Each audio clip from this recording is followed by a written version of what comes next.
Alright, well, unfortunately for me,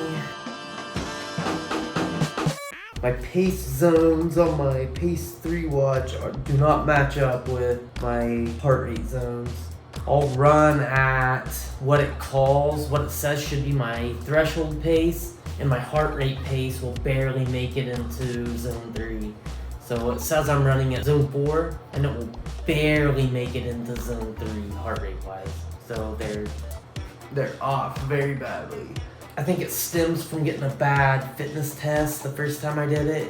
Now I gotta go do it again. I just did a threshold run yesterday. By pace anyway. My heart rate only made it to like 150 something. But I was running at like 655. 20 minutes. Now I have to go run faster. That's the only downside right now. That's really the only downside of what I'm about to do. My prediction, I'll pull up a picture of what I mean by the paces, the zones being off. But my prediction is that my paces will stay about the same. I think my paces are about the same. I think threshold pace technically usually falls between your 10K pace and your half marathon pace. And according to all that, my threshold pace seems to be correct. But it's the heart rates. I think it way overestimated my max heart rate the first time I did the test.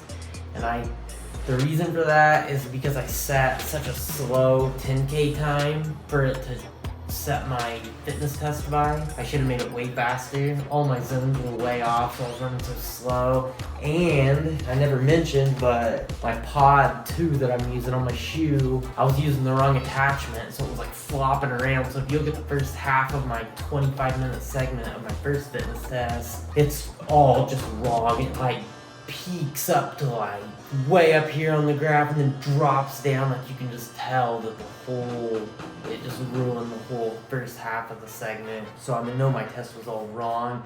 And then remember, it made me run more, check for more potential because my paces were so off that I wasn't even hitting my 70% of my heart rate to achieve the test. Long story short, I have to go do it all again, faster.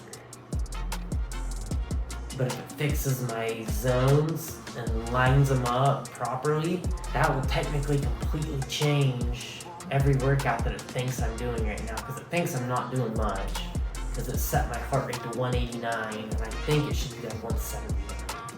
I just think that based on everything I've done, all my previous 5Ks, I've only hit like one. I don't think I've ever hit 180 heart rate. Kind of obvious that my heart rate's not 189, right? Alright, let's go. Got a sick new Nike Pro sleeveless, and in fact, I got 2. Let's go test it out. Ooh. Get my liquid IV in me. The absolute worst flavor? Garbage. Sucks. In fact, check this out. I got 2 bags in right off the rip. I have 1, 2, 3, 4, 5, 6, 7 packets left. Let's just see what kind I have left. It was 2 variety packs. It appears that actually all I have left is passion fruit. What does that tell you? The other kinds were good, but we're gonna drink it because it works. I just put a half packet in, 16 ounces, because it's a little much, to be honest. A little salty. If you rip it half and half, 32 ounces of water, fire. Alright, maybe I just am misremembering. Let's try out this passion fruit.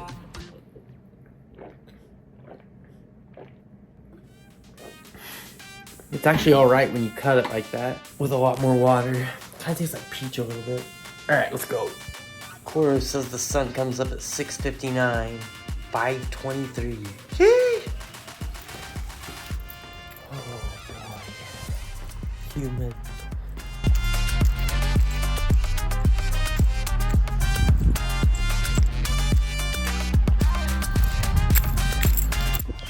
Pretty sure this starts with like a 5-minute warm-up or something, doesn't it?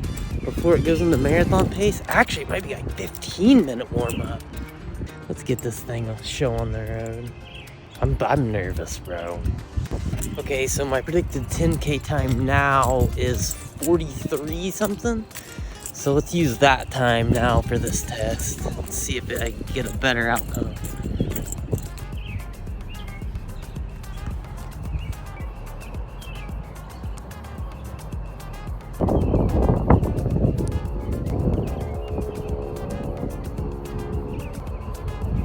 Five-minute warm-up, 25 minutes at 7:47 to 7:06, or 6:26 to 7:06, and then 3 minutes at 5:46 to 6:26. Yeah, yo, there it is.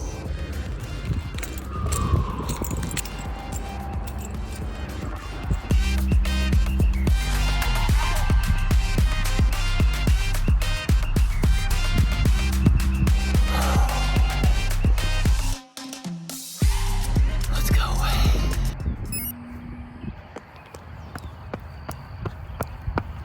5-minute warm up.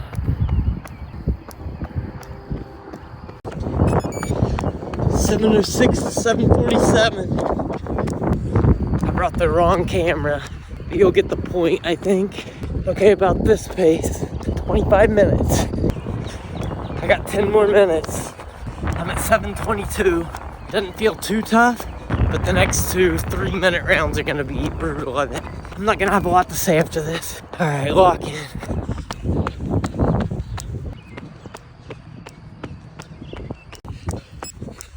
2, 1, 6:26 to 7:06. I gotta go, and I'm hurting. 6:49 pace. 13 seconds. 6:26 to 5:46. I gotta go.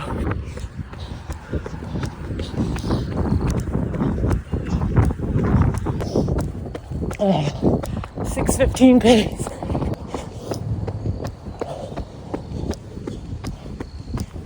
Minute 15 seconds.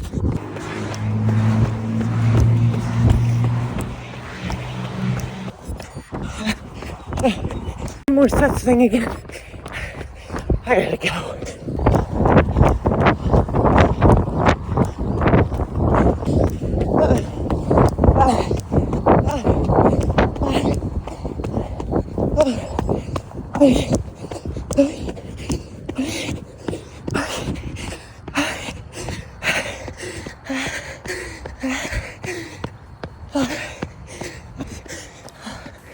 That's all I got.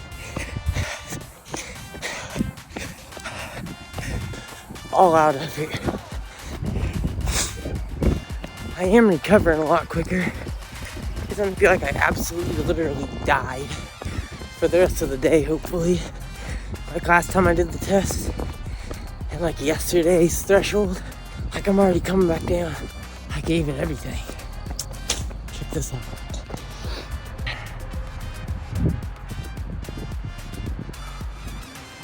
Oh, let's see what this thing says.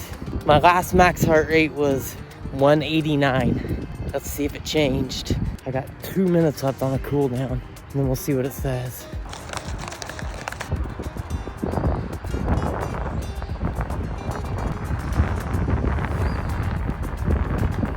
I take back what I said about passion fruit.